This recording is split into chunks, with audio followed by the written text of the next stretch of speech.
দেখছো মাইক ফুলগুলা সব সাদা, কিছু আছে সাদা, কিছু আছে বেগুনি কালার।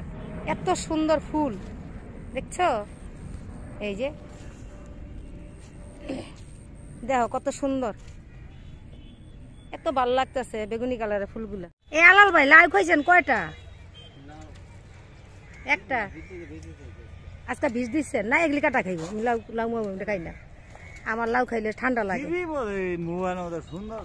সুন্দর ওঠে কি তুলো দাদিমা? শাক দিয়ে আজকে ময়লা মাছ ধরানবো। শাক তুললাম, মূলা শাক। মূলা শাক দিয়ে ময়লা মাছ দিয়ে রান্না করবা?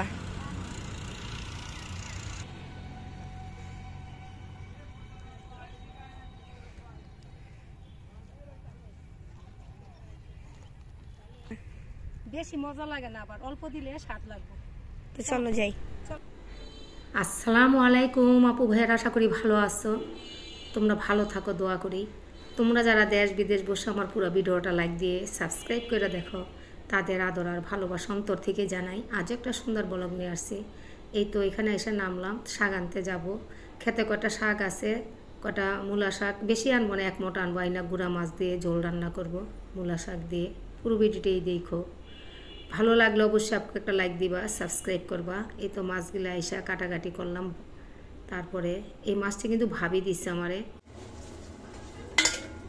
গাছের তাজা জিনিস খাইতে স্বাদ। একটু কুটা বাইছা নিই, তারপরে শাক দিয়া মাছটি রান্না করব। ধুয়ে নিই একটু আগে। বাড়ির জিনিস তুলে নিয়ে আসছি তাজা, খেতের অনেক ভালো ক্ষেতের জিনিস। তারপরে এটি কাইটা নিব। এই মাছটি আমি মাইখা রাখবো সব মশলা দিয়ে, আদা রসুন বাটা। কিন্তু আমি এটি ভাজবো না, এত ছোট মাছ ভাজলে ভিটামিন থাকবো না। তো এটা আমি শাকের উপরে দিয়ে দিব। এই যে কত বড় ময়লা, এই ময়লাটা দেখো তোমরা, কত বড় সাইজ। ক্যামেরায় ছোট দেখা যায় আমার মনে হয়, কিন্তু অনেক বড়।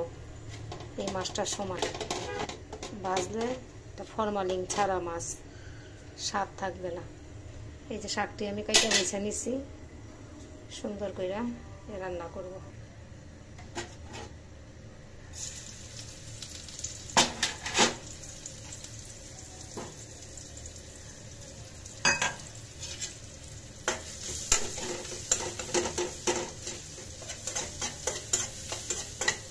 শাকের মধ্যে এত ময় মশলা ভালো লাগবে না, যত হলুদ মরিচ একটু আদা রসুন বাটা দিয়ে দিলাম। যত কম দেওয়া যায় ততই মজা। শাক পাতার মধ্যে ময় মশলা কম ভালো। টাটকা মূলা শাক খাওয়ার স্বাদই আলাদা, আমার বেশি ভালো লাগে না মূলা শাকটা। অল্প মাছের উপরে, মূলা শাকের উপরে মাছটা দিয়ে রান্না করলে বেশ ভালো লাগে।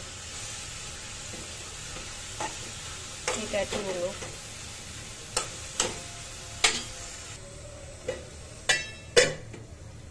এই মূলাগুলা কিন্তু কিনতেও পাওয়া যায় অনেক। আমি তো ক্ষেতের থেকে 4-5টা উঠায় নিয়ে আসি। আমি এখন কিন্তু এই মাছগুলা উপরে দিয়ে দিই,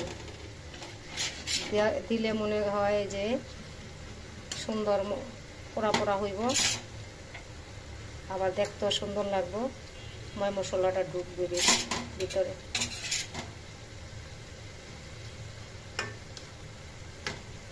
ভাইজা দিলেও স্বাদ লাগে, আমি ভাইজা দিই না। কাঁচা মাছটা একটু আমার কাছে ভালো লাগে, নুন মরিচ দিয়া মাইখা থিয়া।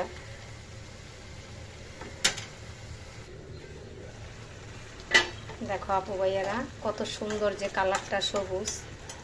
এখানে কটা ধনিয়া পাতা দিয়া আর একটু হইলে নামাই দিব। সবাই কিন্তু কাঁচা মাছটা খাইতে পারে না, অনেকে ভাইজা খায়। তা আমিও ভাইজা সবসময় মাছ খাই। এটা কিন্তু একদম তাজা মাছ, বিলের ধরা, এই জন্য আমি এইভাবে রান্না করলাম, ভাজা করি নাই। আর